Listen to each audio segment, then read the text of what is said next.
Ladies and gentlemen, thank you for joining the Conference of Addiction and Recovery, a call with Scott Strode and Elizabeth Fowler. Your host, Anna Bobb, will now begin. Good afternoon. This is Anna Bobb. Welcome to the Philanthropy Roundtable's inaugural health call. This is a series we're starting to highlight social entrepreneurial efforts that build up our free society and help people reach their full potential. Our call is structured simply. Our guests will speak for 20 minutes, and then the phone line will be opened up to your questions. Our guests today are Elizabeth Fowler of the Triad Foundation and Scott Strode of the Phoenix. And now, Elizabeth, I'd like to turn the call over to you. Thank you, Anna. I'm Elizabeth Fowler, and I am a director and the executive vice president of Triad Foundation, which is our family foundation. We've been members of the Philanthropy Roundtable for many years, and we're all about providing opportunity and freedom for as many people as we can. As a grant maker, we often choose to fund initiatives that we can relate to or that are relevant or sometimes personal to us. Our family has personally dealt with addiction over the past 6 years with our oldest son, something I never would have expected, I never would have predicted. It is a chronic disease and becomes a family disease as we become helpless witnesses to personal destruction. All of us, including our son, have endured great pain. I'm happy to report that he is working toward long-term recovery, and we are hopeful. We decided to use our pain for a purpose. There's no shame in addiction. It touches everyone, and we're hopeful that sharing our experience will help others. As we went through all of this those 6 years, hearing terms like life of sobriety, daily requirement of AA meetings, chronic disease, they all sounded like a sentence of a hard life and something that you couldn't really get excited about looking forward to. But what if we change the rhetoric and the community that those in recovery can return to? What if instead of those terms, we use terms like a life of freedom, a life of honesty, a life of authenticity, a community that in sobriety welcomes you in, and places to go like the Phoenix, where you can do physical activities with amazing people and rebuild your relationships and social capital. Now that sounds like a life to look forward to, because we all want that. That is what the Phoenix is all about. I had the pleasure of meeting Scott Strode a year ago at a conference, spent some time on a hike with him to learn about the Phoenix, and couldn't wait to bring it to my community in Tampa, which is what we are now doing. I have Scott on the line. I'm excited to introduce him to all of you, and he's going to provide a general overview of the Phoenix, and then we'll go back and forth with some questions. Scott? Thanks, Elizabeth. I'm Scott Strode, and I'm the executive director and the founder of the Phoenix, and we're a nonprofit that uses the inherent transformative power of sport and community to help people who are healing from substance use disorder. They often say that addiction is one of the most isolating diseases, and that in healing from that, building connection and friendships that support you in your recovery journey is crucial to long-term recovery. And I found that myself when I got sober a little over 21 years ago in Boston. And I got into a boxing gym and started climbing and doing triathlons. And every time I crossed the finish line or stood on top of a mountain, I had this self-esteem transformation, which helped give me the emotional strength and the physical strength that I needed to stay sober. So Phoenix offers this program for free to anyone who's 48 hours clean and sober. All you do is show up, and our peer instructors teach you about yoga or strength training or climbing. So you find a positive coping mechanism, but really what you find is a new tribe that supports you in recovery. Elizabeth is working on helping us get to Tampa, but the organization is growing into communities across the country. We've already served a little over 27,000 people since we started about 12 years ago with free recovery support. Excellent. Scott, can you explain a little bit about recovery and what it takes and how it relates to abstinence and what it means for someone when they are facing a life of recovery? Yeah, sure. And I think that Our program is an abstinence-based program, so the idea is that you're living drug and alcohol free and you're committing to that sober lifestyle. But it's also important, you'll hear the term sometimes harm reduction, where we're trying to get people to use less or less often, and also engage in life-saving sort of initiatives like medication-assisted treatment is one that you'll hear about more broadly in the treatment space, or overdose reversal drugs you'll hear about, Narcan and naloxone, things you've heard about in the news. Well, Phoenix has chosen to be an abstinence-based program, but the reason we say that you only need to be 48 hours clean and sober to come to Phoenix is because we recognize for a lot of people, getting into early recovery is really difficult. And just to have 48 hours sober to try out Phoenix is a great way for you to realize, like, hey, I've met all these people in recovery. I'm starting to think recovery is possible.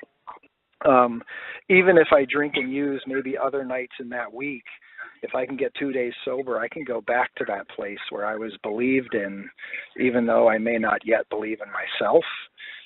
So we want a really low threshold to entry. So just ask that you're 48 hours clean and sober, but we also ask that people adhere to a code of conduct while they're at our programs.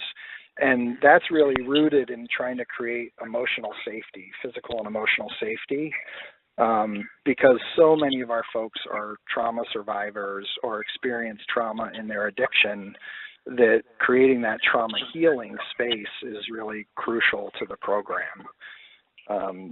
But yeah, the recovery journey, I think often relapse can be part of it. So we want to make sure if somebody does relapse that we can say, what went wrong? What are you doing different? And by tomorrow, you'll have 48 hours. So please come back because we miss you and love you, and try to get them re-engaged more quickly. Excellent. Yeah, I was very surprised to find out after we experienced 4 different rehabs and multiple relapses that is fairly common, and that the average number of rehabs that a lot of people go to is 4 to 6, which is incredible. But it is not a straight line coming out of this into recovery. So that is a really welcoming and fair way to look at it, because everyone wants to think that, once you come out of a rehab, you're sober and you're fine. But physically, you may be fine. Mentally, you haven't accepted that yet. So it takes a long time. And as Scott said, everybody's in recovery from something. So the fact that Phoenix is so welcoming to people, it's not a lot of questions asked, and it's just hoping that you'll come, enjoy yourself, and come back. Very welcoming. Scott, would you describe the Phoenix as a program, when you compare it to something like 12 steps? Yeah, I would say that for years, really, the 12-step community was the only resource for people seeking recovery. We really kind of front-loaded this process with formal treatment programs, this sort of acute care model. But a lot of people would come out of 30-day treatment, and one reason I think those relapse rates are so high coming out of 30-day treatment is it's just not enough time for people to build a new network that really supports them in recovery. And so the longer somebody can stay in treatment, the better. But even still, coming out and only having the 12 steps as like one tool that we're trying to build the whole house with, I really saw a gap in services when we started the Phoenix and thought, why don't we create another place that's free? You only need to be 48 hours sober. You just show up at it.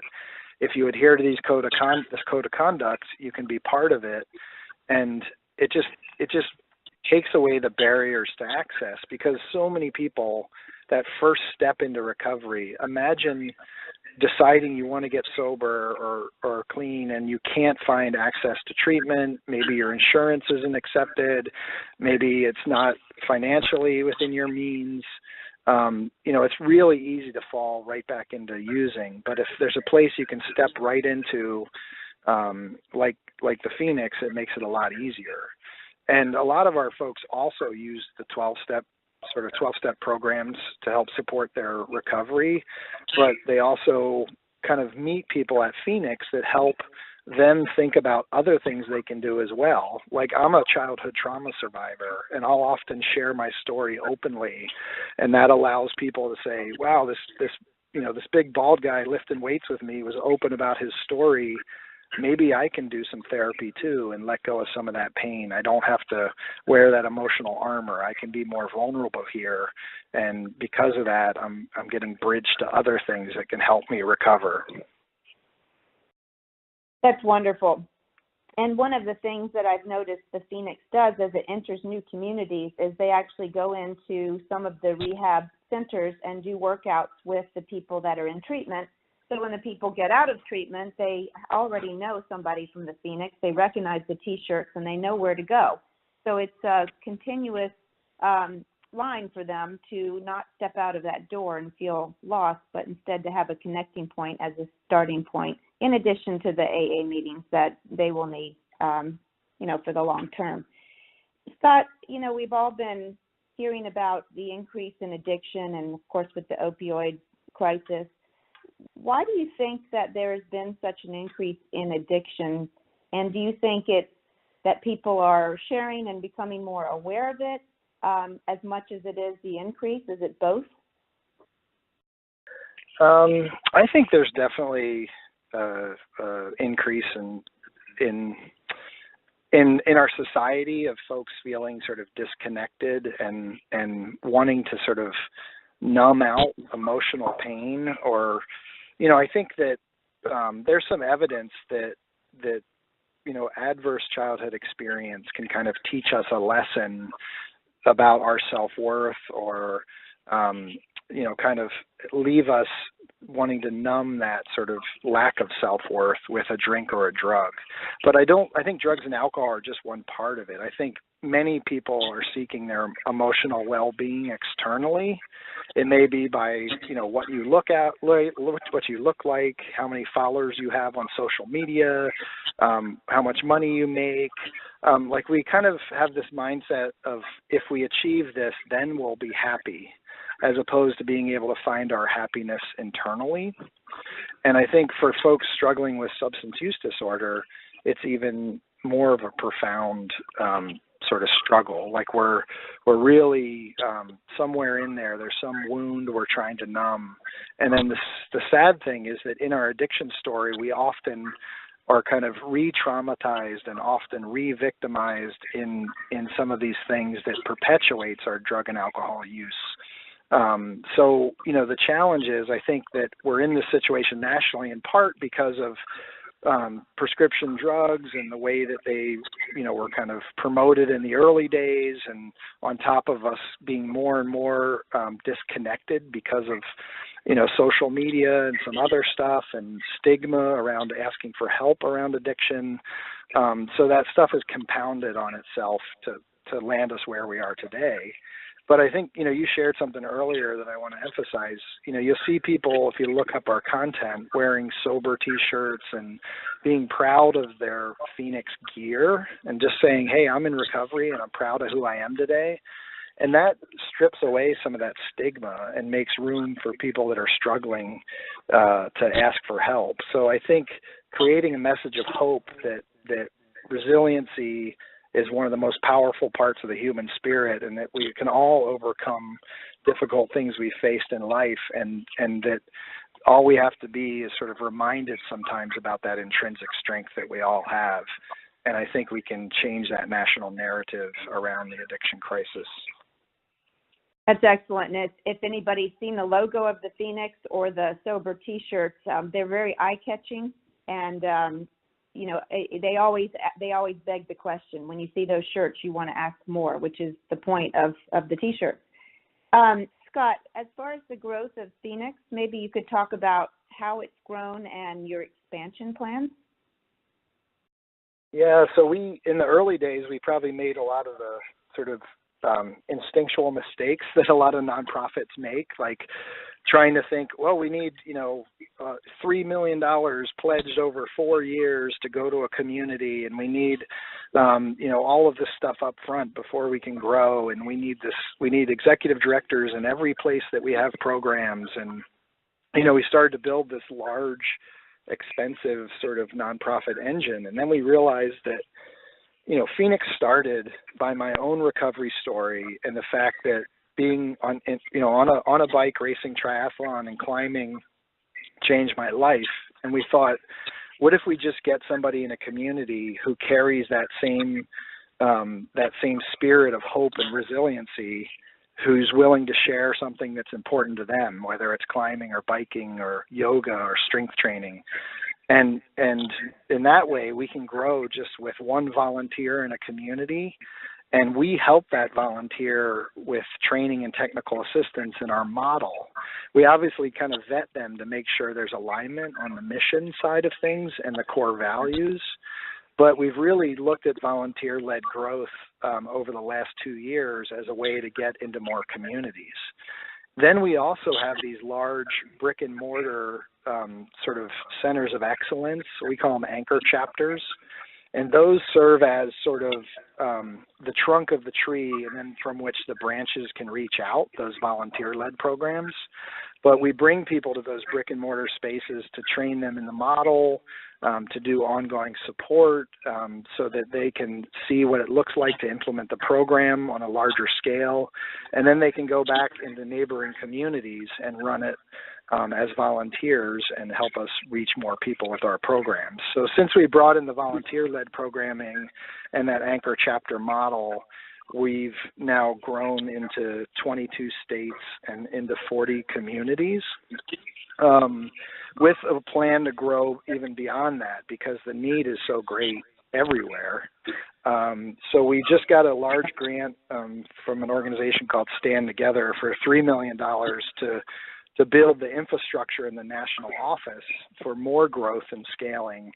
But we really rely on those communities that want us there to help us do those brick and mortar, those anchor chapters, to hire an employee to help us cover a region with volunteer-led programs. So in your materials, you got sort of a map of the U.S. that shows where we are currently. Some of those states, we only have 1 or 2 programs a week, so we're just getting a toehold. But as we stand up an employee there, it allows us to spread throughout that region because that person stimulates more volunteer-led programming in more communities. So we kind of have this low threshold to entry volunteer-led expansion strategy, and also this larger establish a beachhead kind of brick and mortar growth strategy, and they kind of work with each other to help shore up Phoenix nationally. Thanks, Scott. And for example, in Tampa, we are starting with one employee, and right now just going around meeting with all the potential partners, starting to organize activities and arranging gym space and just getting it going, because I think in our community we're going to have to get some momentum and show the engagement and the interest, and then we will be able to take next steps to build it out. And what I believe in Florida, y'all are hoping that Tampa will be the hub for the state once we get underway. That's correct, and it's just also a great way to as an example, that it helps us test the appetite of the community to integrate Phoenix and to support Phoenix in coming, so that it is sort of on a grassroots level, starting at the community level. We can't just parachute in this idea that we think is going to affect the community. We have to partner with all the other nonprofits on that continuum of care, and Phoenix fits in a really special way to help sustain long-term recovery. Exactly. Okay, well, that's our 20 minutes of talking. Anna, I'll turn it back over to you. Thank you. I think we're waiting for our moderator to come in and open the lines. Okay. If anyone would like to ask a question, please press star 1 on your telephone keypad.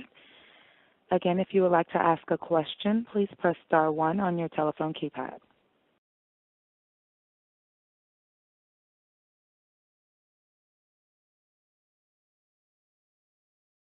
looks like our first question will come from Mary Garland. Mary, go ahead. Yeah, I got on the website while I was listening to the discussion, and could somebody just direct me as to where you find the map of the states that Phoenix is working in? Yeah, sorry, go ahead, Anna. Scott has a really nice impact statement, and we have a packet of materials that we'll actually send out after this call, and it is included in that impact statement that we'll be sending out. That'll also be posted on the Roundtable website as well. And Scott may have, Okay, thank you. And you can also find the locations near you by hitting the Participate tab on our website, and then there's a map you can kind of dial in with your zip code and kind of see where some of the sites are. Okay. Currently, there are no callers in queue. If anybody would like to ask a question, please press star 1. And while we wait for additional questions, I'll just share that some of those sites only have 1 or 2 programs a week.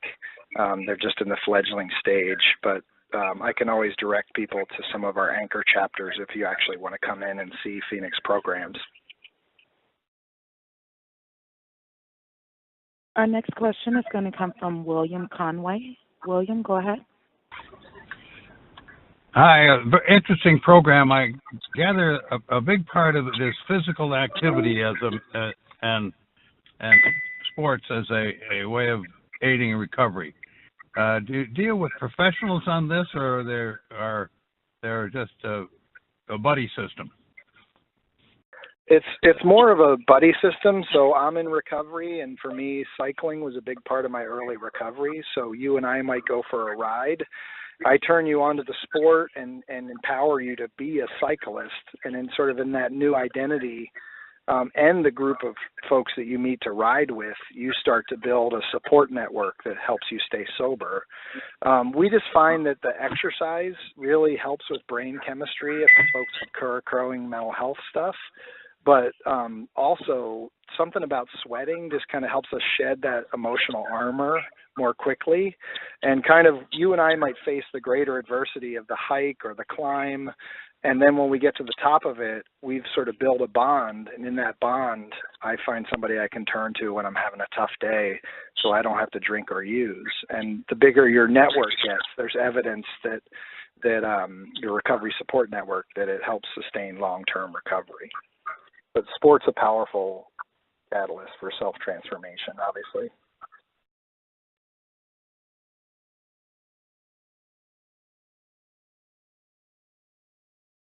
And currently, there are no other callers in queue. Oh, I do have 2 other callers in queue. There's one question from Catherine Conan. Catherine, go ahead. Hi, I'm curious how these are typically funded. Is it all through grant funding, or how they're sustained for the long term? That's a great question. And we have a couple ways that we earn some of our own revenue. So we offer like health and wellness programming for treatment centers, drug and alcohol treatment centers. So they pay us to come in and do yoga and strength training and outdoor programming with their clients. And that's like a win for us in another way, because it bridges them into our program, but it enhances that treatment program. So they compensate us for that. But we also have gyms that the general public can join that are operated by folks who've graduated sort of from our program. So you might come in, become a trainer or a yogi, and then you're running those classes in the gym that the general public can join, and that also helps support. It basically pays some of our facility costs.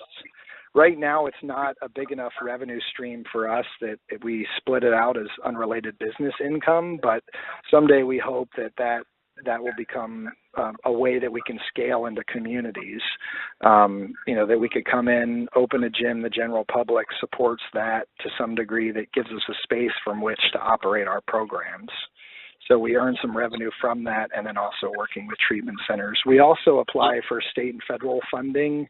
We do have some block grant funding currently, and we've had a SAMHSA grant, a federal grant, in the past. So we do those from time to time, as long as it doesn't constrain us from doing the work that's really in our wheelhouse. We don't want to have sort of mission drift to try to get one of those grants. That's why individual philanthropy is such a powerful tool to help us get started. And Scott, one of the things I'll add is that a lot of your work, you have certain class times where you do CrossFit type of activities. And from what I understand, CrossFit is a very interactive workout where people are supporting each other and cheering each other on and helping each other. So it's not like going into a gym with your headphones on by yourself. It really is a communal group activity. Am I correct in that, Scott? Yeah, it's any activity we can do where it feels as if we're together facing the greater adversity of the workout or the hike or the climb is going to build a bond between the team that's there that day. And, for some folks, like we do some specific work with veterans and folks in the criminal justice space, and for them, coming in and talking about their addiction is a lot harder than coming in and doing a workout side by side with another person in recovery. And what happens in that workout is actually they build a new friendship that helps them stay sober. So that stuff can come up over time when they're ready to talk about it, as opposed to having to come in and identify as an addict or alcoholic right away.